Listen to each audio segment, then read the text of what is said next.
Hello, everyone. I want to welcome you today to our panel discussion. And I would like to take a little time to let us get centered and focused with an opening prayer.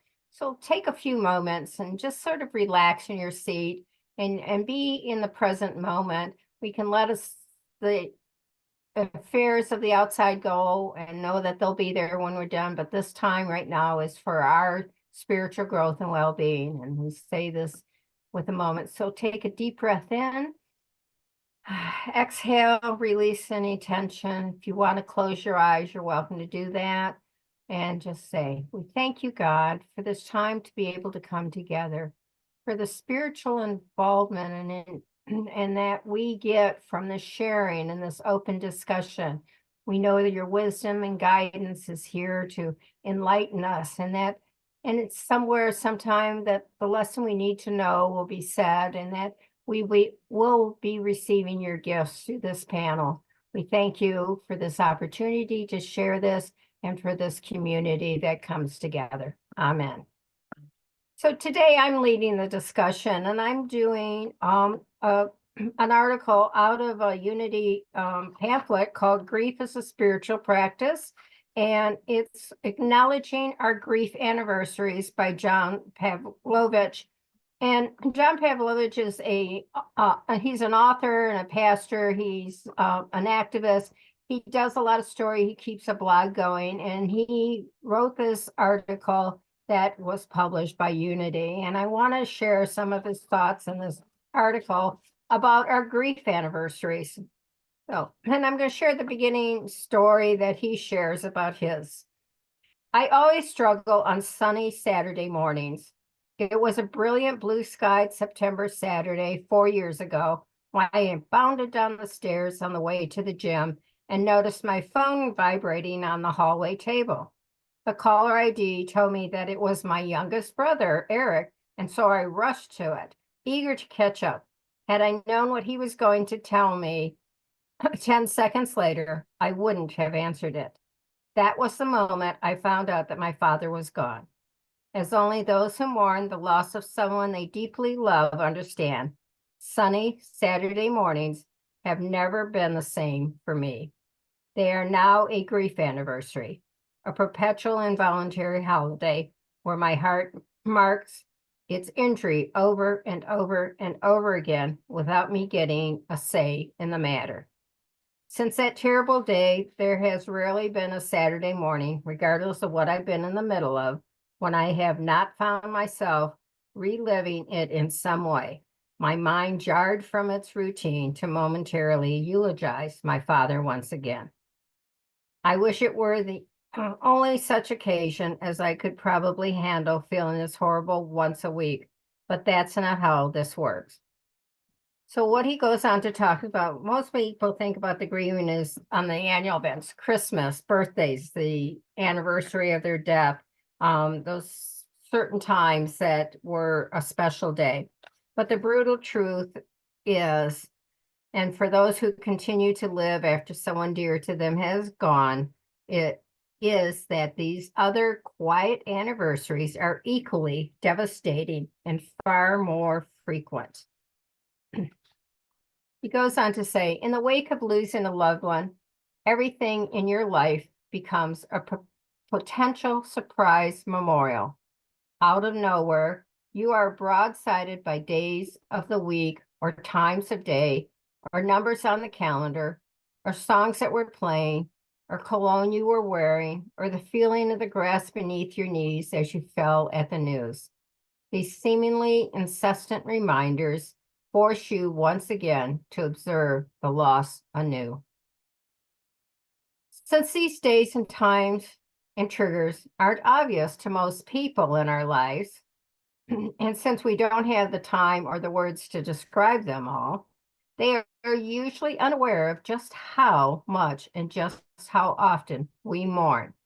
Even those who are closest to us and care for us greatly remain largely oblivious to our recurring sadness. Our grief can feel like a very lonely journey, which in many ways it is because it is specific to us and to the one we've lost. It is a customized but hidden wound.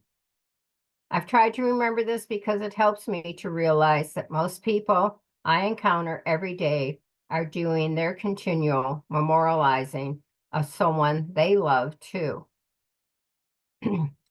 They, like me, could be internally reeling for what seems to be no apparent reason. This very ordinary day for me could be a day of extraordinary mourning for them. When someone you love deeply dies, the calendar of your life is altered forever. My mind will likely always find a way of marking the occasion and reminding me once more that normal is a very relative term now. Potential opportunity to measure the depth of my love for them by the level of the loss in their absence. Today, for a million reasons, you might very well find yourself observing the absence of someone you miss dearly. And though it will be a rather uneventful day to the world around you, it will be a national day of mourning in the center of your aching heart. Be encouraged. Please know that you are not alone. Acknowledge the pain within you and observe this day. Peace on your grieving anniversaries. So I want to share this topic because right now I am going through a grieving period. It's approaching a year since my sister's passing, and at one point I started to recognize that I had this sadness, this gray feeling about me, and not understanding what it was that I was feeling, but I just knew I wasn't up to feeling joy and that I felt very sad. And what I recognize is that during this period of time last year, it's going to be the 1 year anniversary soon, that I was going through that time of her, her last days, her final breaths and things are going on. And that's just sort of sitting with me is like a year ago, at Christmas, it's like I didn't have her to call. I didn't have at the beginning of the year, which was New Year's Day of last year, was the last time I talked to her. So it's like those little days each time. And recently, it also brought up the sadness of missing my brother because he, University of Michigan, he lived right by them, and they just won the championship for the football. And I just remember saying to my husband, I wish I could pick up the phone and call my brother and cheer on and, be excited about this happening. And it was sort of like, they're not there. I can't pick up the phone and call them. And that was just feeling a little more of a burden, a little more sadness. We're starting to feel like that gray May, that doom that just starts to find. And it's even if I try to be positive and uplifting and think life is good, it still is hanging in there. It's anchoring down. So his point about bringing out is that you don't know that that person in the grocery store that's helping you or somebody that you're encountering may be just going through that and they're just trying to go on with their life, but they still have that ache, that sadness, that hole that's been left when you've lost a loved one. So each of us has our national days of mourning, but they could be numerous and they could just be, like he said, it could be a cologne, it could be a song, it could just be an event that was something that you shared with this loved one that's no longer that you can pick up the phone and call them and say, hey, what do you think of this? And so I just thought I really wanted to share this because this is a grieving time for me. And I'm sure others have their moments of grief anniversaries and to honor yourself and recognize those and then go through that sadness because you've lost that dear one is not here to reach out to and be a part of your present day. So I want to open this to the panel. And I have Reverend Linda with me and Linda Baker. So either one of you that wants to share, please. Kathy, I'm so sorry for your loss. And I'm sorry that you're still feeling that grief today. I know how you feel somewhat because I've lost both of my parents. And it was an experience, a time of grief too. And I remember when my dad died, uh, I I loved him so much, and I thought within myself, when it would start to hurt, I would start to think, I love him so much. How did he make this world a better place? And I would think about all the beautiful things he did over the course of his life.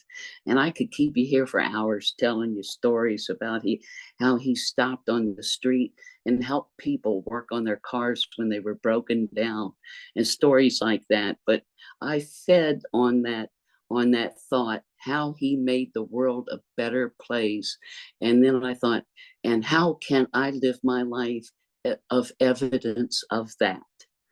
And likewise, when my mom died, I always had a fear of every time the phone would ring late at night, that it would be my parents were elderly and it was something that would happen. And sure enough, late one night, the phone rang. It was my brother, and he called to say that my mom had passed. And it struck us both pretty hard. But after I got off the phone, I couldn't go back to bed. I went in and I sat by the window and I just looked out at the dark sky. And I wasn't there any time at all till there went a shooting star across the sky. And to me, it was like a miracle. It was everything's fine. I'm going on my way. It was a message. And I just took that, I lived on it. And as time went on, and I lived my life without them, and I'd see a butterfly or a hummingbird nearby me, it was just the energy of that. I just felt like that they were still alive, their spirit was still alive and moving within the beauty of the world around me. That was just my take, and that was how I got over my grief. Thank you for letting me share that. That was beautiful, Linda, and thank you, Kathy, so much for sharing your sister and your brother with us. That was a real gift as well. This particular topic is very near my heart right now. I was actually in San Diego this time last year covering a sabbatical. And I just spoke last weekend for the first time, actually, in Tennessee at a church we've been attending, the Unity of the Cumberlands. And it was very different. And I know I'm grieving. I know that I miss the church. I miss our band. I miss our congregation. I miss our, window. I miss all of the energy. And because I know I'm grieving, I work very hard not to judge. Different isn't worse and it isn't better. It's just different. I'm not comfortable, but I'm grieving. I'm not going to be comfortable anywhere. And even though I've been gone for a while, the grief is renewed, knowing that here I am speaking in a church when it just doesn't feel like the right church. I really feel like I'm missing it. And I love all the ways that I'm able to stay attached and to still be a part of, but in a way that's kind of a mixed blessing. It's like it keeps it really, really fresh that I'm not home with that congregation, that I'm in a new home and building a new life. And it's a lot of grieving. I've also noticed that I'm thinking of my family members who have passed quite a bit. Interestingly enough, in meditation, I was visited by the idea of my sister. I had a sister born dead on my 7th birthday. So my birthday is the anniversary of her death, and it was very difficult for my mother. It really made celebrating my birthday for my mom very, very, very difficult.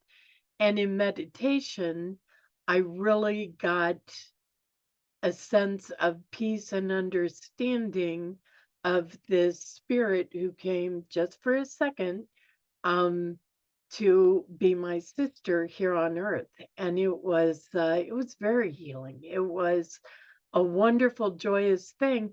But this was a long, long, long time ago. I'm not going to say how long. It wasn't this week. And I was surprised to find that I still had that grief within me. I think that anytime something new comes up for us to grieve, it sparks and reignites any unresolved grief that we've got in our past. So there's my 2 cents. Thanks for this topic, Kathy. I want to thank both of you for sharing. Does anybody have any more that they want to add to this? I liked, Reverend Linda, how you approached it, that it's not just about losing a loved one, it's about a lifestyle that changes and things like that you're grieving, that change in your life. So it's not only, that moment that you lost a loved one, or there's a loss in your life. And I thank you for sharing that point of view, that many of us might be feeling that little bit of sadness because and thinking, what's this about? So it's sometimes recognizing that. And Linda Baker sharing those memories of your parents and your father and that point of view. It's just so great how you can take that loss and see the positive, that what they taught you and what they shared with you. So it's sort of the way to come through. And so the thing is just honor how we feel, honor our inner feelings, and just knowing that we are here. So we appreciate everyone who's joined us. I love the panel and your discussions and how you open up your hearts and what, we open ourselves to everyone. So we would really like you to subscribe if you're interested in knowing more and being a part of this group. We're trying to reach 1,000 subscribers, so please hit the subscribe button, leave your comments or your information. If you would like to be a part of our panel, call the church. The number is 619-579-9586, and you can let them know that they will get in touch with us if you want to be a part of this panel, and we can arrange. We love to hear other people's points of view. It's an open discussion. It's basically like tabletop discussion, as if we were sitting in someone's kitchen and sharing our thoughts. So, and we have this opportunity to reach across the country, and for people that aren't here locally with us, that we can share this time together. So, and you can do it at the time that's good for you when you have that time. So we appreciate everyone that joins us. Share this with others, open it up and tell them, if this touched your heart, or this, opened a spark for you, that this was meaningful. You may know somebody who's going through a grieving anniversary, and this might help them get through that time or period of sadness. And it's like I often say, this too shall pass. However, there is always that memory that will come in because they're not here in our life. So thank you, everyone, and we wish you the best, and we hope to have you on our next discussion. So bye, everyone. Thank you for joining us, and let's stay connected and grow in spirit. We are on Facebook. Search for Unity Church of El Cajon and follow us and like our posts. You can reach us on YouTube at Unity Church of El Cajon. Please subscribe to our channel, watch our videos, and leave comments, which can help us improve. We are on the web at unityofelcajon.org. Email or call our church office to receive our weekly newsletters, which lists all of our activities and opportunities to learn and grow together.